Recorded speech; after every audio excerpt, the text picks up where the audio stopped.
వచ్చేటటువంటి చుట్టుముట్టేటటువంటి ఆకర్షణలకు లోను కాకుండా మమ్మల్ని మేము కాపాడుకోవడానికి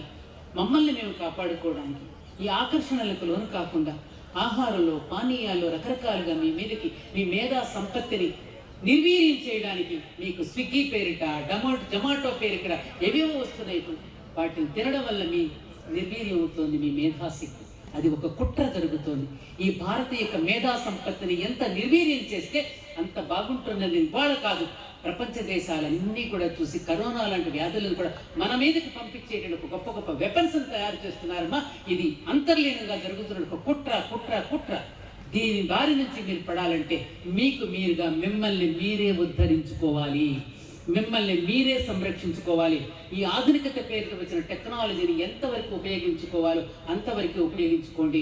అందుకే పూర్వపు రోజుల్లో మన ఋషులు కూడా అస్త్రాలని శస్త్రాలని తగిన వాళ్ళకి ఇచ్చేవారు, దాన్ని వినియోగించుకునే వాళ్ళకి ఇచ్చారు, అర్హత లేని వాళ్ళకి ఇచ్చేవాళ్ళు కాదు.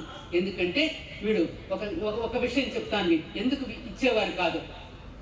కురుక్షేత్ర సంగ్రామం జరుగుతూ ఉన్నప్పుడు ఎవరు ఓడిపోబోతున్నారో వాళ్ళ తరపున నేను యుద్ధం చేయడానికి వెళ్తున్నాను అంటూ ఒకడు వస్తాడు. అతనెవరో కాదు, బర్బరీకుడు. అతనెవరు? ఘటోత్కచుడి యొక్క కుమారుడు. అతని పేరేమిటి? బర్బరీకుడు. వస్తున్నాడు. ఇది చూశాడు శ్రీకృష్ణుడు. అతను వస్తున్నాడు చూశాడు. అతనెవరో ఈయనకి తెలుసు. ఎందుకు వస్తున్నాడో కూడా తెలుసు. ఎందుకు వస్తున్నావు అని అడిగాడు. ఎవరు ఓడిపోబోతున్నారో వాళ్ళ తరపున యుద్ధం చేయడానికి వస్తున్నాను అన్నాడు. అక్కడ ఓడిపోబోతున్నది ఎవరు? కౌరవులు. కౌరవులు ఎటువంటి వాళ్ళు? దుర్మార్గులు. అంటే దుర్మార్గులు తప్పకుండా ఇతను యుద్ధం చేస్తే వాళ్ళు గెలిస్తే ఏమవుతుంది? ధర్మం నాశనం అవుతుంది. ఇది గమనించినటువంటి శ్రీకృష్ణుడు ఏం చేశాడు? అతని నా యుద్ధ నైపుణ్యం కావాలంటే చూడండి సార్ అన్నాడు. ఏది చూపించమన్నాడు?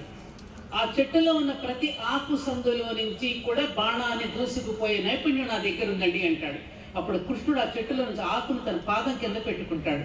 అప్పుడు అతను బాణాన్ని సంధిస్తే ఆ చెట్టులో ఉన్న ప్రతి ఆకు సందులో నుంచే కాకుండా కృష్ణుడి యొక్క పాదం కింద ఉన్న ఆకు సందులో నుంచి కూడా బాణం దూసుకుపోయింది. అంత నైపుణ్యం కలిగిన వాడు బర్బరీకుడు. అయ్యా బాబా, వీడిని కనుక అక్కడ పంపిస్తే అధర్మం గెలుస్తుందని చెప్పి అతని శిరస్సును ఖండించేసి ఒక పర్వతం మీద పెట్టాడు. నువ్వు ఇక్కడ నుండి చూస్తూ ఉండు భారత యుద్ధాన్ని, మళ్ళీ నీకు దగ్గరికి తిరిగి వస్తానని చెప్పి అక్కడ పెట్టాడు. సరే, యుద్ధం అంతా అయిపోయింది. అందరూ కూడా నావలకి పిల్లవాడికి చిన్నప్పుడే శక్తులను ఇచ్చి తండ్రికి చెప్పకుండా అన్ని పాకెట్ మనీ ఇచ్చేస్తూ ఉంటే వాడు చెడిపోయి తండ్రిని చంపేయడానికి సిద్ధపడతాడు. ఇవన్నీ ఎందుకు వచ్చాయి మనకి? అందుకే మనల్ని హెచ్చరించడానికే ఇటువంటివి కనుక చేస్తే పిల్లలు ఇలా చెడిపోతారని చెప్పడానికి ఎన్ని ఉదాహరణలు ఉన్నాయి. కాబట్టి చిరంజీవులారా, ఇవన్నిటినీ కూడా మీరు గమనించుకుని వాటిని కూడా చదవండి. ముఖ్యంగా ఆడపిల్లలు తెలుసుకోవాల్సింది శకుంతల ఎవరు? ఎవరి తల్లి? భరతుడు తల్లి. వాళ్ళిద్దరికి పుట్టిన కుమారుడు పేరు శకుంతల, కొడుకు భరతుడు, భర్త పేరు దుష్యంత్. వెరీ గుడ్, చాలా బాగా చెప్పారు. వాళ్ళిద్దరూ కూడా కణ్వ మహర్షి ఆశ్రమంలో ఎవరు చూడకుండా, ఎవరు సాక్షి లేకుండా పెళ్లి చేసుకున్నారా? కథ తెలుసు కదా. తెలిసిన తర్వాత కొన్నాళ్ళకి వెళుతుంది, తన కొడుకుని తీసుకుని 10 ఏళ్ల కుమారుడిని తీసుకుని భర్త దగ్గరికి వెళుతుంది. ఇడుగోనండి మన కుమారుడు, మీరు నన్ను పెళ్లి చేసుకున్నారంటే అసలు ఎవరో నాకు తెలియదు పొమ్మన్నాడు. అయ్యో మన కొడుకండి, ఒకసారి మీరు కావలించుకొని చూడండి, రక్తస్పర్శతో మన కొడుకే అని మీకు అర్థమవుతుందని పాప ఎన్నో రకాలుగా ప్రతిమాలుతుంది, ఎన్నో రకాలుగా సాక్షి చెప్తుంది. కానీ ఆయన వినిపించుకోడు. అప్పుడు ఆకాశవాణి పలికింది, నిజమే ఈవిడ నీ భార్య, స్వీకరించమని.